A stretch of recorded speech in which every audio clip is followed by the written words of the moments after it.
Twelfth pass के बाद ही एक बहुत बड़ा टैग लग जाएगा आप पर। वुमेन्स के लिए एक बहुत ही बड़ा अपॉर्चुनिटी है। मेरी बिटिया ने एक कर दिखाया जिसमें डायरेक्टली ये मेंशन कर दिया गया कि भैया इतना तारीख को हम लोग एग्जाम लेने वाले हैं, एक ऐसे सेक्टर में जो कि मेडिकल एजुकेशन से जुड़ा हुआ है। जय हिंद साथियों, निशांत एकेडमी के करियर अफेयर्स में आप सभी का स्वागत है। अगर आपने ट्वेल्थ पास करा हुआ है तो एक बहुत ही बड़ी अपॉर्चुनिटी है जिसके अंदर 39 वैकेंसीज हैं जूनियर असिस्टेंट पोस्ट के लिए। इसके अंदर और भी पोस्ट है, अलग अलग यहाँ पे क्वालिफिकेशन बोला गया है, लेकिन जो सबसे बड़ा अपॉर्चुनिटी निकल के आता है अच्छी डिसेंट जॉब के लिए, और वो है ट्वेल्थ पास का यहाँ पे एक रिक्रूटमेंट है। एक पोस्ट ऐसी है जूनियर असिस्टेंट की जिसके लिए आप अप्लाई कर सकते हैं। सो अगर आप ऐसे जॉब की तलाश में हो जो कि बहुत ही डिसेंट हो, जहां पे सारा कुछ पहले से सेट हो, मतलब ऐसा नहीं कहीं स्कैम हो या फिर कुछ उटपटांग चीजें हो या रिजल्ट नहीं आ रहा है, उस तरह की चीजें अगर आप नहीं देखना चाहते हैं तो इस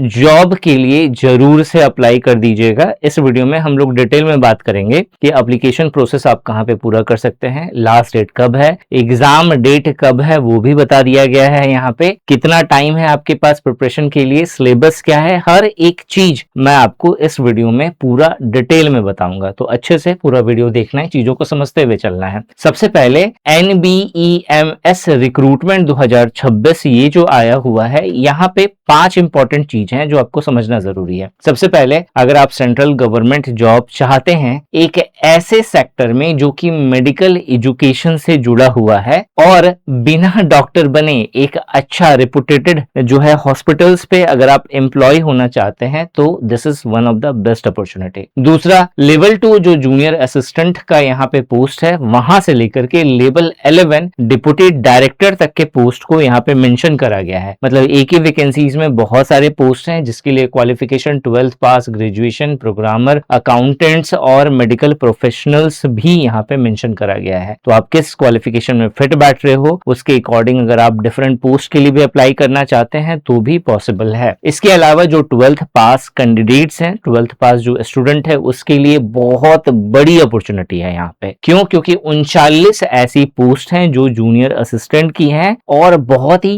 इजी पैटर्न है इसका। मतलब अगर आप ढंग से 3 महीने अपना बेस्ट दे देंगे ना तो 100% सिलेक्शन हो जाएगा। यहाँ पे एक और इम्पोर्टेंट पॉइंट है जो अभी तक अगर देखा जाए तो लास्ट 3-4 महीने में मैंने जितने भी नोटिफिकेशन की अपडेट दी है आपको, उसमें बहुत कम है जिसमें डायरेक्टली ये मेंशन कर दिया गया कि भैया इतना तारीख को हम लोग एग्जाम लेने वाले हैं। क्योंकि देखोगे कि तो मोस्ट ऑफ द केसेस में आपको नोटिफिकेशन तो दे दी गई है, एप्लीकेशन प्रोसेस बता दिया गया है, एप्लीकेशन आप सबमिट कर देते हैं, लेकिन एग्जाम डेट कब होगी उसके लिए वेट करते हैं। यहाँ पे साफ साफ बोल दिया गया कि 5 और 6 सितंबर 2026 को हम लोग इसका जो है एग्जाम लेने वाले हैं, और जो प्रोसेस है वो 29 जून से स्टार्ट होगा रजिस्ट्रेशन का, और आपके पास लिमिटेड टाइम है प्रिपरेशन करने का, तो आपको ढंग से प्रिपेयर करना है। टोटल वैकेंसी की बात करें तो 53 यहाँ पे टोटल वैकेंसी अनाउंस करी गई है अलग अलग पोस्ट की। इसके अंदर 3 इंपॉर्टेंट पोस्ट है। पहला है जूनियर अकाउंटेंट, दूसरा है स्टेनोग्राफर और तीसरा है जूनियर असिस्टेंट का। जूनियर अकाउंटेंट के लिए जो मैक्सिमम एज लिमिट है वो 27 साल है, स्टेनोग्राफर के केस में 18 से 27 साल है, और जूनियर असिस्टेंट की पोस्ट है तो आपका एज अगर 27 साल से कम है तो फिर आप अप्लाई कर सकते हैं। स्टेनोग्राफर में 18 से 27 साल एज लिमिट का क्राइटेरिया मेंशन है नोटिफिकेशन के अंदर। क्वालिफिकेशन की बात करें तो अगर आप जूनियर अकाउंटेंट की पोस्ट के लिए अगर आप अप्लाई करते हैं तो आपके पास बैचलर डिग्री मैथमेटिक्स और स्टैटिस्टिक्स में, या फिर अगर आप कॉमर्स में अगर आपने ग्रेजुएशन कंप्लीट करा है तो आप अप्लाई कर सकते हैं। स्टेनोग्राफर के केस में 10+2 आपका होना चाहिए और स्टेनोग्राफी की स्किल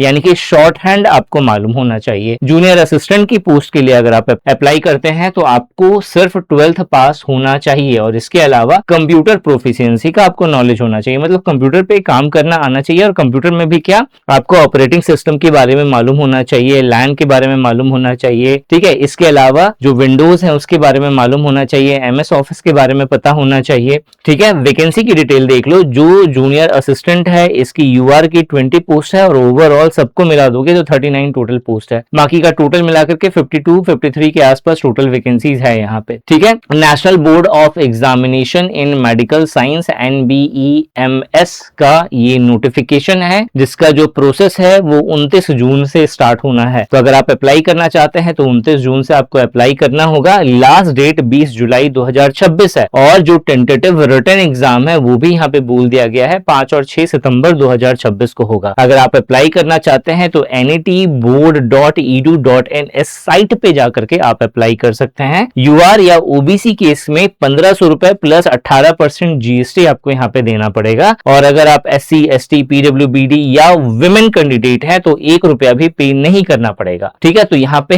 विमेन्स के लिए एक बहुत ही बड़ा अपॉर्चुनिटी है कि अगर आपने 12th पास करा है, ठीक है, तो आप बिना किसी फी के लिए अगर आप सही से शिद्दत से आप अगर इस एग्जाम का प्रिपरेशन कर लेती हैं तो 12th पास के बाद ही एक बहुत बड़ा टैग लग जाएगा आप पर, जिसके कारण आपके माँ बाबा कहीं भी जाएंगे तो वो बोलेंगे अरे मेरी बिटिया ने ये कर दिखाया। ठीक है, तो ये इस तरह का जॉब है, आप सही से प्रिपरेशन करिए। और अगर फ्री में गाइडेंस चाहिए, कुछ भी आपको जानना है, आपको नहीं समझ में आ रहा है, तो जो मेरा व्हाट्सएप नंबर आपको स्क्रीन पे दिख रहा है ना, इस स्क्रीन पे दिए गए व्हाट्सएप नंबर से आप डायरेक्टली मुझे मैसेज कर सकते हो। ठीक है, मैं तुरंत रिप्लाई नहीं दूंगा, लेकिन हाँ 24 आवर्स के अंदर अंदर मैं आपको आपका जो क्वेश्चन है उसे मैं शॉर्ट आउट कर दूंगा। ठीक है, national board of examination in medical science, इसका अगर जॉब प्रोफाइल देखें तो बेसिकली मैं यहाँ पे जूनियर असिस्टेंट की ही बात करूंगा। तो बेसिक यहाँ पे जूनियर असिस्टेंट क्या काम करता है, तो कलर्शियल जॉब होती है जिसमें डाटा और फाइल मैनेजमेंट का काम होता है। आप इसे क्लर्क के रूप में मान सकते हैं, या फिर अगर आप एसएससी का प्रिपरेशन अगर आपने पहले किया है तो जो डाटा एंट्री ऑपरेटर का वर्क होता है वही काम जूनियर असिस्टेंट ही करता है। जो सेक्शन ऑफिसर है, सेक्शन ऑफिसर या डेस्क ऑफिसर, उसके नीचे जो है मेरा असिस्टेंट सेक्शन ऑफिसर होता है, और असिस्टेंट सेक्शन ऑफिसर के नीचे जो है आपका जूनियर असिस्टेंट होता है। इससे पहले जो असिस्टेंट सेक्शन ऑफिसर होता है, तो बहुत सारे गवर्नमेंट इंस्टीट्यूशन में असिस्टेंट सेक्शन ऑफिसर का जगह पे सीनियर असिस्टेंट होता है। ठीक है, तो सीनियर असिस्टेंट के नीचे जूनियर असिस्टेंट काम करता है, और इसका काम होता है जो आपका सीनियर असिस्टेंट है या फिर जो सेक्शन ऑफिसर है, इन सब की हेल्प करना उनके कामों में। तो फाइल वगैरह सब मैनेज करना, डाटा एंट्री करना, उसका डिजिटल रिकॉर्ड रखना, उसका जो है आपका हार्ड कॉपी में रिकॉर्ड रखना, ये सारी चीजें जो है जूनियर असिस्टेंट देखता है। स्टेनोग्राफर का काम आपको मालूम है, इससे पहले मैंने बहुत सारी वीडियो बनाई है जहां मैंने डिटेल में बताया है। जूनियर अकाउंटेंट जो है वो ऑडिट से जुड़े हुए कामों को देखता है। ठीक है, सो आगे बढ़ते हैं हम लोग। यहाँ पे जो सैलरी स्ट्रक्चर देखोगे ना, तो जूनियर असिस्टेंट का पे लेवल 2 का यहाँ पे सैलरी स्टार्टिंग का मेंशन करा गया है, जिसमें 19,900 का जो है बेसिक पे मेंशन्ड है।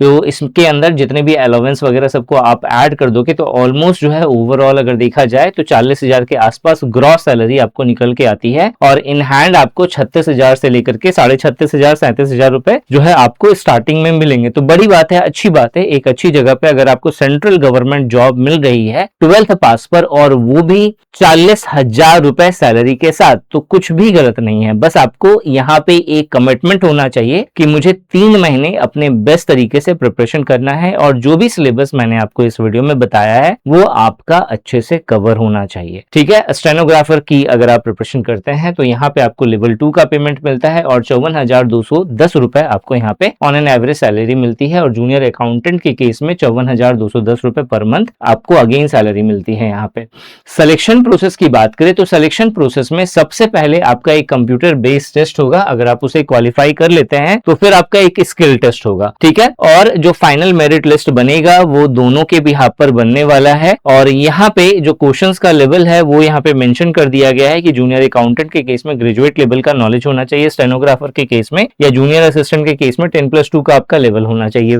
ठीक है, अब यहाँ पे जो आपका पहला जो पेपर होने वाला है कंप्यूटर बेस्ड टेस्ट, ठीक है, स्किल टेस्ट नहीं, कंप्यूटर बेस्ड टेस्ट, मतलब कंप्यूटर पे होने वाला ऑनलाइन टेस्ट होगा ये। यहाँ पे आपको 4 सेक्शन दिए जाएंगे, 200 क्वेश्चंस होगा, 200 मार्क्स का, और 0.25 की नेगेटिव मार्किंग है। यहाँ पे जनरल इंटेलिजेंसी एंड रीजनिंग के 50 क्वेश्चन, जनरल अवेयरनेस के 50 क्वेश्चन, क्वांटिटेटिव एप्टीट्यूड के 50 क्वेश्चन, और इंग्लिश कंप्रीहेंशन पर बेस्ड 50 क्वेश्चन पूछे जाएंगे। एसएससी लेवल का ये पूरा पेपर रहने वाला है। और जो है आपका जो स्किल टेस्ट होगा वो 100 मार्क्स का होगा, 75 मिनट का टाइम होगा, जिसके अंदर आपको जो है डाटा एंट्री हो गया, वर्ड प्रोसेसिंग है, कंप्यूटर ऑपरेटर ऑपरेशंस जो है, कंप्यूटर ऑपरेशंस में मतलब अलग अलग तरह के जो कमांड्स होते हैं वो आपको देने आने चाहिए। स्टेनोग्राफी का जो स्टेनोग्राफर के केस में स्टेनोग्राफी का टेस्ट होगा, इससे जुड़ा हुआ स्किल टेस्ट होने वाला है। ठीक है, अगर आपको इसके बारे में डिटेल में जानना है तो आप व्हाट्सएप पे मैसेज ड्रॉप करिए, मैं आपको इसके बारे में डिटेल में बताऊंगा। ठीक है, अब यहाँ पे सिलेबस बहुत इंपॉर्टेंट है, तो स्क्रीनशॉट लेते हुए चलना ताकि आप इसका प्रिंट आउट निकाल करके आप इसका सही तरीके से प्रिपरेशन कर सकें, ठीक है। और ये पूरा रिसर्च किया हुआ